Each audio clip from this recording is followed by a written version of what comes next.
आज अपन ले रहे हैं लाइन। लाइन का अपना टाइप थर्ड चल रहा है स्टूडेंट्स, एक रेखा से एक बिंदु की लंबवत दूरी, बहुत इंपॉर्टेंट है। हालांकि फर्स्ट प्रायोरिटी पे अपन ने क्या रखा था, प्रतिच्छेदन, दो लाइनों का प्रतिच्छेदन। सेकंड प्रायोरिटी पे अपन रख रहे हैं एक रेखा से एक बिंदु की लंबवत दूरी। किस तरह से फाइंड करते हैं तो वो देखिए, लास्ट ईयर पूछा हुआ क्वेश्चन है, वैसे तो 19 में आ चुका है इस कॉन्सेप्ट से क्वेश्चन, फिर भी कई बार रिपीट हो जाता है, तो मैं दिखा रहा हूँ आपको क्या कहानी है इसकी। सबसे पहले मेथड पे देख लेते हैं, मेथड क्या है। ये कह रहा है एक रेखा से एक बिंदु की लंबवत दूरी, तो ये तो है रेखा, ठीक है साहब, इसका नाम दे देना ए बी, मतलब फोटो बना लेना, फोटो से क्या गलती होने के चांसेस नहीं रहते। तो ये ए बी आपको क्वेश्चन में गिवन होगा। जैसे कि इस क्वेश्चन देखो आप, पॉइंट दे रखा है 1 2 3 और लाइन दे रखी है x-6 3 और ये वाली डाले गए लंब की लंबाई ज्ञात कीजिए, ठीक है। तो इस लाइन का इक्वेशन आपके पास में कितना है स्टूडेंट, मेथड और क्वेश्चन एक साथ ही सोल्व हो जाएगा आपके पास। तो x-6 3, y-7 2 और z-7 -2। क्या कार्टेशियन फॉर्म सही दे रखी है, क्या सही दे रखी है? एक्स वाई जेड पॉजिटिव है, कोफिशिएंट 1 है, तो बिल्कुल सही दे रखी है। तो ये लाइन है आपके पास में, ये कह रहा है एक पॉइंट है, इस पॉइंट का नाम दे देना ये। तो सबसे पहले आपको फोटो बना लेना ताकि मिस्टेक भी नहीं होगी और मेथड भी आपके दिमाग में रहेगा। 1 2 3 पॉइंट हो गया। तो ये आपसे पूछ रहा है कि इस लाइन से इसकी परपेंडिकुलर डिस्टेंस बताओ, तो ये पी क्यू फाइंड करना है आपको। तो आपको क्या फाइंड करना है स्टूडेंट, पी क्यू। ये क्वेश्चन की रिक्वायरमेंट है, क्या फाइंड करना है, पी क्यू। तो पी क्यू मतलब समझ गए, perpendicular length of from A B, right है। अब अपन नहीं पास में, ये तो हो गई नंबर एक स्टेप, जब आपने अगर ये सब चीजें कर ली। सेकंड स्टेप में क्या करते हैं, जो भी लाइन आपको दे रखी है उसमें, तो उसको अपन इक्वल टू क्या पुट करेंगे, लेमडा, क्योंकि एक ही लाइन है। पिछले वाला इंटरसेक्ट वाले में अपन ने λ1 λ2 लिया था। तो ये हो जाएगा अपने पास x-6 3 y-7 2 z-7 -2 = लेमडा, ठीक है। तो यहाँ से x की वैल्यू आ गई अपने पास 3 लेमडा +6, दिख गया है +6 कैसे आ रहा है, -6 उधर ट्रांसफर होते हैं। ये आ गया अपने पास y की वैल्यू आ गई 2 लेमडा +7 और z की वैल्यू आ गई -2 लेमडा +7। तो ये जो पॉइंट्स आ रहे हैं x y z के, ये किस पॉइंट के कोऑर्डिनेट आ गए स्टूडेंट, q के। और याद करो बचपन में अगर आपके पास में दो कोऑर्डिनेट गिवन होते थे तो डिस्टेंस का फॉर्मूला क्या होता था, वही x2 - x1 का होल स्क्वायर, y2 - y1 का होल स्क्वायर, तो वही x2 - x1 का होल स्क्वायर, y2 - y1 का होल स्क्वायर और z2 - z1 का होल स्क्वायर। तो बच्चे के दिमाग में आना चाहिए, अच्छा मुझे q के कोऑर्डिनेट चाहिए, तो ये q के कोऑर्डिनेट आ गए। तो इसमें प्रॉब्लम कौन कर रहा है, लेमडा। तो लेमडा आपके द्वारा लेट किया हुआ है, तो लेमडा की वैल्यू फाइंड करने के लिए आपके पास में यहाँ पे थोड़ी सी आपको ज़रूरत पड़ेगी, थोड़ा सा दिमाग लगाना है कि मैं लेमडा कैसे निकालूँ। अब लेमडा की वैल्यू कैसे निकालोगे, तो वो अगर आपने फोटो सही बना ली तो फोटो में आंसर छिपा हुआ है, क्लियर लिखा हुआ है कि जो पी क्यू है ना भैया, वो ए बी पर क्या है, परपेंडिकुलर है। दिख रहा होगा आपको, पी क्यू जो है वो ए बी पर क्या है, परपेंडिकुलर है। और नहीं भी दिख रहा हो तो क्वेश्चन में भी लिखा हुआ है लंब की लंबाई, लंब मतलब परपेंडिकुलर की स्टोरी है। अब पी क्यू और ए बी दो लाइंस परपेंडिकुलर कब होते हैं, जब उनका डायरेक्शन रेशो जो है वो किसके इक्वल हो, 0 के इक्वल हो। ये मैंने आपको एंगल के टाइम बताया था, a1 a2 + b1 b2 + c1 c2 = 0। तो ए बी के डायरेक्शन रेशो तो पता है आपको, ए बी के डायरेक्शन मतलब ए बी के दिक् अनुपात, इसी को दिक् अनुपात को बोलते हैं अपन डायरेक्शन रेशो। क्या आपको ए बी के डायरेक्शन रेशो पता है, बिल्कुल पता है, ये 3 2 -2, तो ये 3 2 -2, ठीक है साहब। तो आपके पास ए बी के डायरेक्शन रेशो आ गए। अब आपको किसके चाहिए, पी क्यू के चाहिए। तो पी क्यू ये रहा।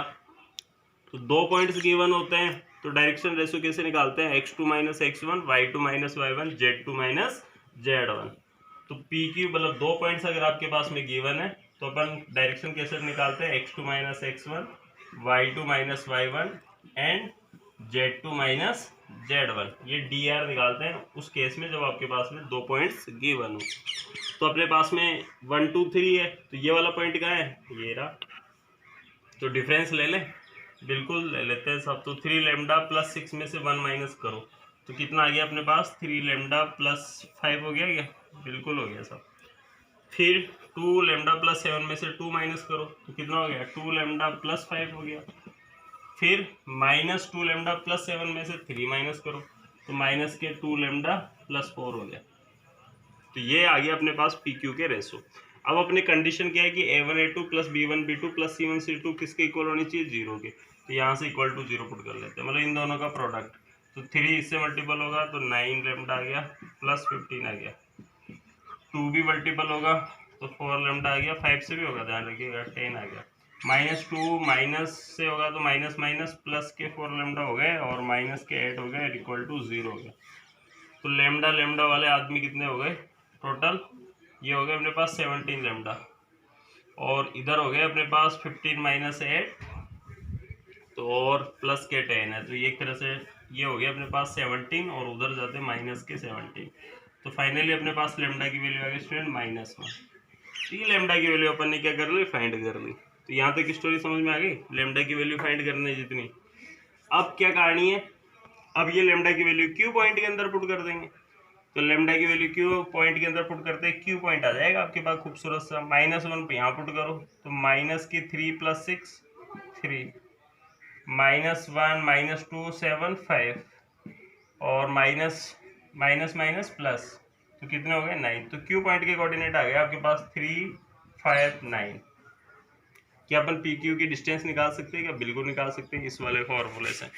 तो इस वाले फॉर्मूले से अपने डिस्टेंस निकाल ली, 3 - 1 मतलब 2 का स्क्वायर 4, 5 - 2 5 - 2 का मतलब 3 का स्क्वायर 9 और 9 - 3 9 - 3 कितने होता है 6 का स्क्वायर 36। तो अपने पास में आ गया सब 36 9 और 4 13, तो एक तरह से कितने हो गए टोटल 49 और 49 बोले तो 7। इसका मतलब पी क्यू की डिस्टेंस कितनी आ गई अपने पास 7 आ गई। तो इस मेथड को मैं वापस से रिपीट कर रहा हूँ, मैंने क्वेश्चन से ही मेथड बताने की कोशिश करी। सबसे पहला काम फोटो, ये एक खूबसूरत सी फोटो बना लेना। नंबर 1 बात, फोटो मतलब ए बी वाली लाइन जो भी क्वेश्चन में गिवन हो वो यहाँ आ जाएगी आपके पास और एक पॉइंट ही आ जाएगा, 2 चीज़ें क्वेश्चन में दे रखी होगी। अब फोटो बनाने के बाद में आपके दिमाग में भैया मुझे पी क्यू की डिस्टेंस निकालनी है। तो फॉर्मूला क्या होंगे, 2 कोऑर्डिनेट अगर मेरे पास में होंगे तो x2 - x1 का होल स्क्वायर, y2 - y1 का होल स्क्वायर, z2 - z1 का होल स्क्वायर। इसका मतलब दोनों कोऑर्डिनेट आपको पता होने चाहिए। तो एक तो दे रखा है, दूसरा निकालना है।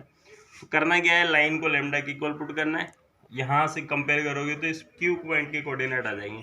पूरा कॉन्सेप्ट यहाँ छिपा हुआ है, आपके दिमाग में आना चाहिए। पी क्यू परपेंडिकुलर है ए बी के, तो 2 लाइंस परपेंडिकुलर कब होती है साहब, जब उनका डायरेक्शन रेशो 0 के इक्वल होता है। बच्चे के दिमाग में आएगा कि डायरेक्शन रेशो कैसे निकालूंगा, तो लाइन के तो सीधे सीधे ये रहे और पी क्यू के दोनों का डिफरेंस। तो जब आपके पास 2 पॉइंट्स गिवन होते हैं तो डायरेक्शन रेशो निकालते हैं x2 - x1 y2 - y1 z2 - z1। तो दोनों का डिफरेंस ले लिया और मल्टीपल कर देना, लेमडा की वैल्यू आ जाएगी। लेमडा की वैल्यू वापस क्यू पॉइंट में रखेंगे तो ये 2 पॉइंट्स आ जाएंगे। तो ये बचपन वाला फॉर्मूला 10th लेवल का, x2 - x1 का होल स्क्वायर, y2 - इतना सा होता था, बस इसमें एक कोऑर्डिनेट और बढ़ गया, z2 - z1 का होल स्क्वायर। तो फाइनली अपने पास में क्या आ गया, डिस्टेंस ऑफ पी क्यू आ गई। टाइप 4 अपने पास शॉर्टेस्ट डिस्टेंस बिटवीन 2 लाइंस, 2 रेखाओं के बीच की न्यूनतम दूरी निकालना। क्योंकि स्पेस में होती है ना, स्पेस में डिस्टेंस आपकी इन्फिनिटी तक हो सकती है, इसलिए ओनली शॉर्टेस्ट डिस्टेंस की बात करते हैं स्टूडेंट।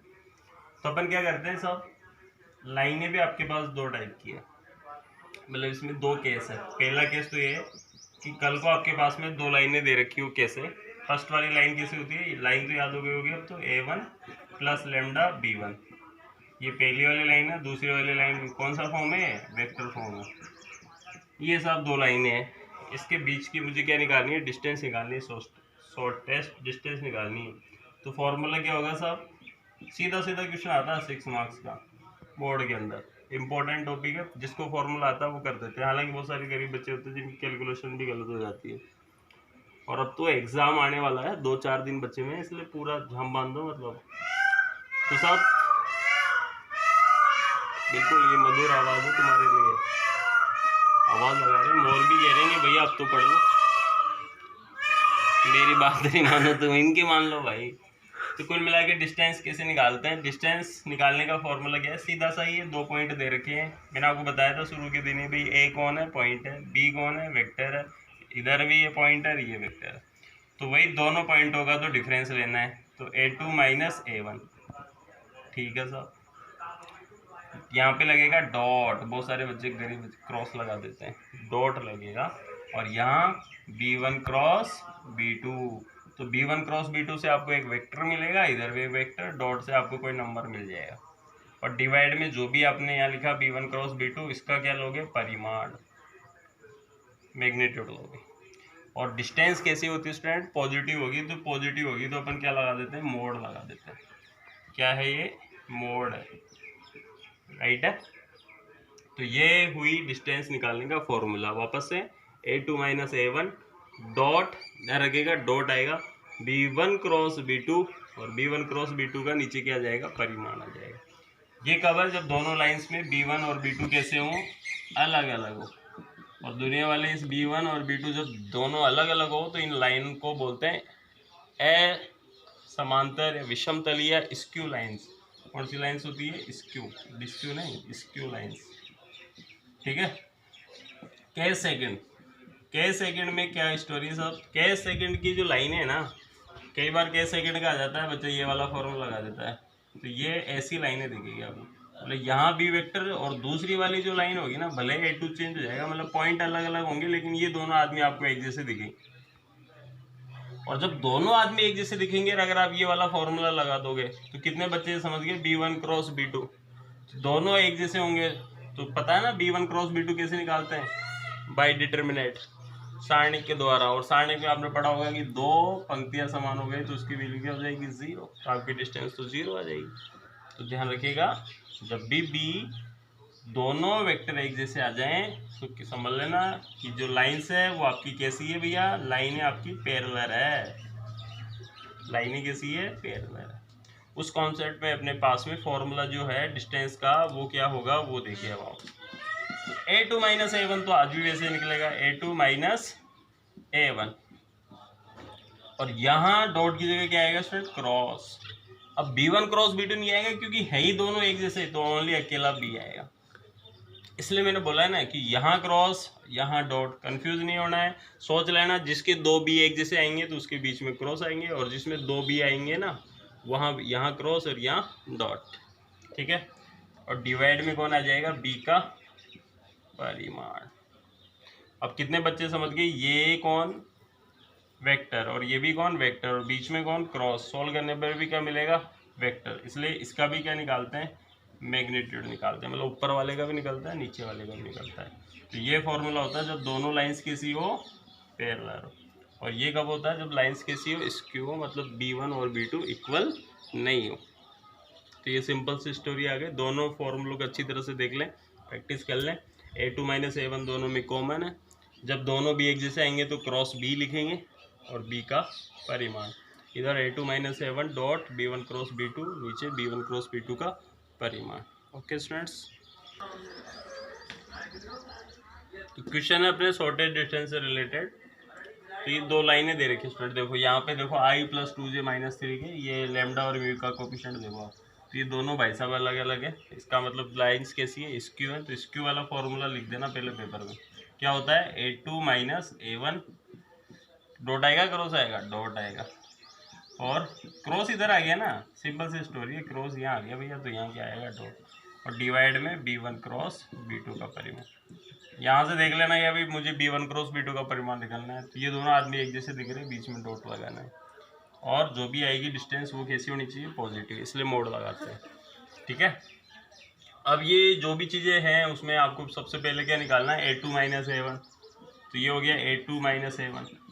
A2 कहाँ मिलेगा, दूसरी लाइन से, तो ये रहा सीधा सीधा A2, तो ये हो जाएगा I minus J plus 2K minus, बहुत सारे बच्चों के आंसर क्या है कि मैच नहीं खाते हैं, कैलकुलेशन वगैरह मिस्टेक कर देते हैं, तो बिल्कुल आराम से काम करना है, लाइन को अच्छी तरह से पढ़ना है, प्लेन तो बाद में उड़ा लेना, पहले लाइन के पर ध्यान देना है, क्योंकि RBC बोर्ड में लाइन ज़्यादा इंपॉर्टेंट है कंपेयर टू प्लेन। फिर ये आ गया अपने पास, सेकंड पॉइंट आ गया 4I माइनस J, तो अपने पास आ गया सब I माइनस माइनस के 3J minus minus minus plus, तो मिला के कैंसिल आउट हो गया, प्लस के 2K, ये आ गया A2 माइनस A1। अब आता है B1 cross B2। B1 cross B2 जो निकलेगा वो कैसे निकलेगा, बाई डिटर्मिनेंट। ध्यान रखिएगा क्रॉस हमेशा साइन एक से निकलता है। यहाँ पे I J K cap B1 वाला जो वैल्यू है वो है अपने पास, कोफिशिएंट आएंगे ध्यान रखिएगा 1 2 -3 और डिवाइडेड ये मतलब अपॉन वाली पार्टी में से आ जाएंगे 2 4 -5। तो B1 क्रॉस B2 को सॉल्व करने से एक नया वेक्टर मिलता है, ध्यान रखिएगा।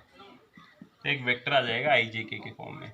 ये I ये कैंसिल माइनस के 10 प्लस के 12 माइनस के J ये गायब माइनस के 5 प्लस के 6 के कैप ये आ जाएगा, ये गायब 4 -4। तो फाइनली अपने पास आ जाएगा माइनस के 2i, ये आ गया माइनस प्लस z। ठीक है भाई, ये आ गया अपने पास माइनस के j, फाइनली उधर का 0 हो गया। अब साथ के साथ ही B1 क्रॉस B2 का अपन क्या निकाल लेते हैं, परिमाण भी निकाल लेते हैं। तो ये हो जाएगा -2 का स्क्वायर और इधर 1 का स्क्वायर, मतलब कुल मिला के √5। ठीक है, अब बाई फॉर्मूला यूज कर रहे हैं अपन, क्या यूज कर रहे हैं, फॉर्मूला। तो A2 - A1 की वैल्यू ये आ रही है अपने पास माइनस के 3j, ध्यान रखिएगा j है 2 के डॉट, और B1 क्रॉस B2 की वैल्यू कितनी आ रही है, माइनस के 2i -j। 6 मार्क्स का क्वेश्चन है और बहुत फॉर्मूला बेस्ड क्वेश्चन है, और ये इसकी वैल्यू √5 अपन निकाल चुके हैं। न्यूमेरिकल में आंसर देना होता है। तो j और इधर है i, इसका मतलब डॉट प्रोडक्ट है, तो i वाली पार्टी तो है ही नहीं तो 0 हो गया, j वाली पार्टी भी है नहीं, ये रही j। तो ये है माइनस प्लस के 3, k वाली पार्टी है नहीं तो 0। तो कुल मिला के फाइनली ऊपर वाले रिजल्ट क्या आ रहा है, 3। वापस से देख लो j और इधर भी j है, तो माइनस प्लस 3, मतलब अपन जानते हैं i dot i j dot j और k डॉट k क्या होता है स्टूडेंट, 1 होता है, और अगर नहीं है तो वो 0 हो गया। ठीक है, तो k का पार्टनर ही नहीं है कोई, तो k का कोफिशिएंट 0 ले सकते हो आप, 0 k कैप भी लिख सकते हो, तो 0 हो गया। तो कुल मिला के 3√5 जो है फाइनल आंसर आ गया। तो ये दो लाइन के बीच की क्या आ गई स्टूडेंट, डिस्टेंस आ गई।